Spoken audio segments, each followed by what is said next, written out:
I'm here to talk about, as per usual, Donald Trump, impeachment progress, and the general spread of totalitarianism around the world. So I define fascism as the type of rule that emerges when democracy is undermined and when a significant part of any given population have accepted some type of propaganda that's diverted from reality. So the type of propaganda that takes various small data points or half-truths, quarter-truths if you will, such as, here are some Jewish people that have committed crimes. Here are you that feel disgruntled and have a sense of grievance and long for some kind of emotional support.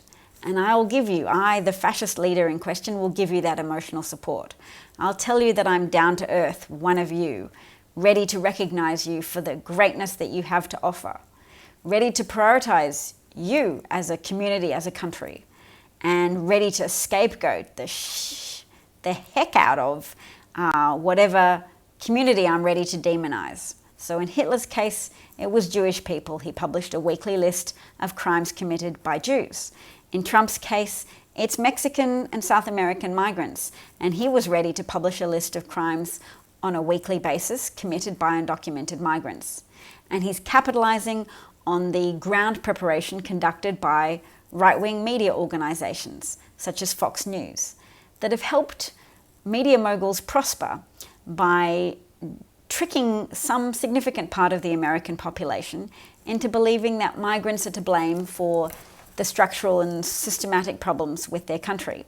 So instead of being concerned that tax rates for wealthy people have fallen, leaving a greater amount of the infrastructure maintenance cost to be borne by middle class and lower class wage earners, they blame migrants and believe that migrant people committing crimes are the problems, when statistically speaking it's been demonstrated over and over again that migrants are less likely to commit crimes than native-born Americans, and undocumented migrants are still less likely to commit crimes than native-born Americans. And migrants are more likely to start businesses that have longevity and employ more people. Those businesses are likely to have greater success than businesses started by Native Americans at a statistical level. So it's not a guarantee. Some businesses started by native-born Americans are successful for sure. But overall, a larger proportion of successful businesses in America are those businesses started by migrants. And if you want to read more on this topic for yourself, you can Google the phrase Harvard Business Review, migrants, businesses. Any type of combination of the above words will connect you to an article that shows various research has been done supporting that not only are the businesses started by migrants more successful, but particularly those that have immigrated to America as migrant children. And of course, we know what America is doing to migrant children right now. They are separating them from their parents and imprisoning them in unsanitary conditions where they are subject to the emotional and mental torment of having been separated from their caregivers, and often without adequate sanitation or access to nourishing food in conditions that are conducive to the spread of disease. And it's interesting because some researchers have noted that there is an overlap between racism and fear of germs. I'm prepared to think that the racism precedes the fear of germs. If you are afraid of other people and other groups, and you believe that you are only safe and amongst a group of friendly, loyal people when everybody looks the same in terms of skin color and everybody has the same homogeneous loyalty to a religion, that's the only way in which you can prosper as a society, those people are likely to be irrational about other things as well, such as germs. Germs are all around us, but provided you exercise adequate hygiene and you have adequate nutrition and you avail yourself of the opportunity to vaccinate your children, then you will be relatively safe from pandemics. And it's a pretty old tribalistic thing to do to fear migrants as being the introducers of germs.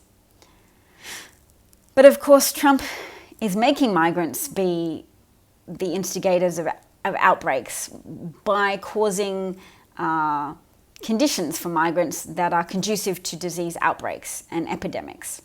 Because if you crowd everybody in together in conditions that are not built for the number of people you're cramming into them, and where adequate food is not offered, and where adequate hand washing facilities are not offered, and where the level of cruelty from guards, etc., is also likely to contribute to stress. Human bodies under those conditions fare badly, and human bodies under those conditions inculcate germs and germ factories, because their immune systems are depressed and not functioning as well as they need to fight off germs, and you have mass outbreaks of disease. So the migrants in these offensive, inhumane camps and prison centres are developing shingles, chickenpox, measles, etc.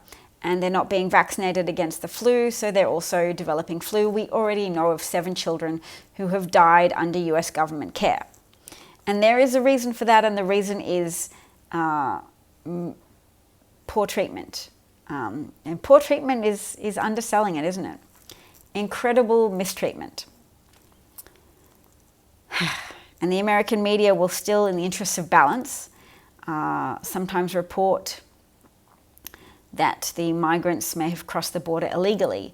And they won't always remember to remind people that America is a signatory to the UN Convention on Refugees, ratified in 1954, and that you are allowed to apply for asylum regardless of how you have entered the country. Once you are on American soil, you are allowed to apply for asylum.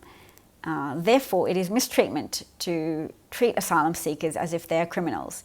It is a program of dehumanization to refer to migrants and asylum seekers as criminal aliens, which Trump does.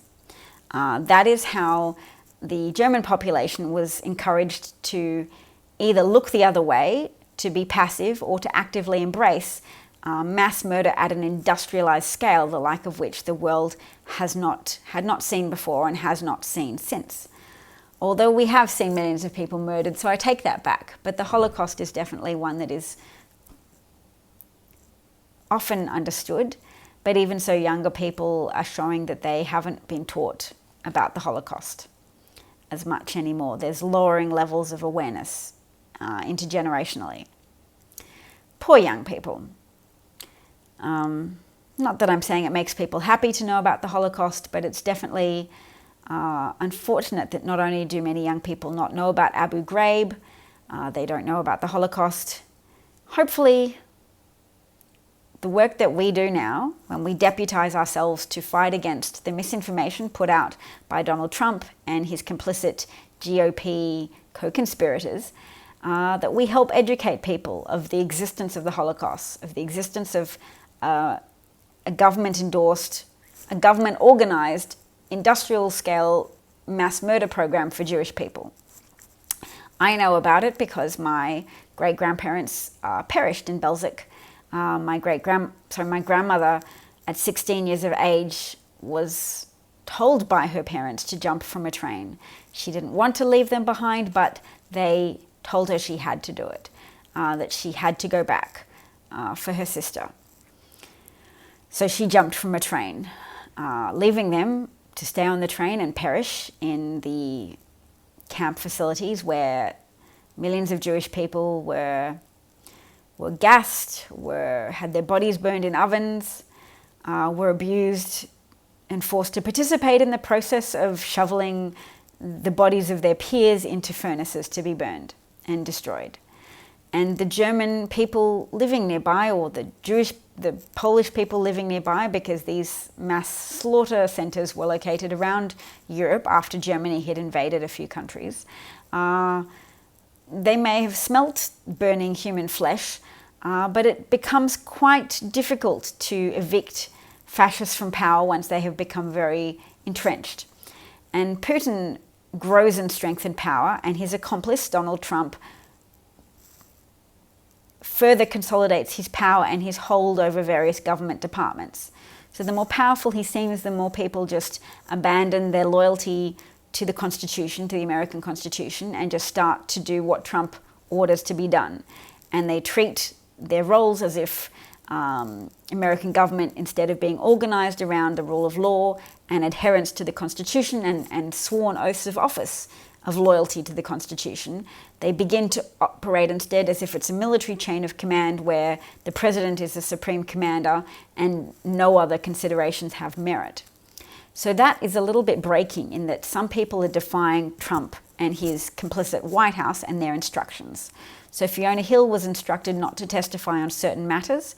She released a letter from her attorneys saying that executive privilege doesn't apply when the matters under discussion or the matters to be testified about pertain to crimes.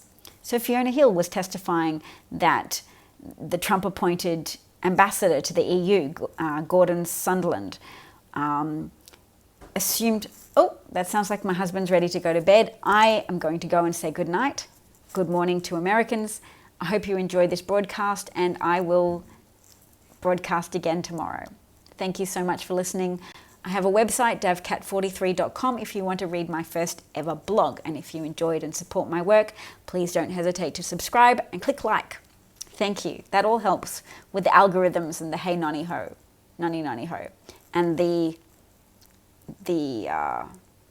promotion of my work. So if you endorse it, please do what you can to support and promote it. Thank you. Bye.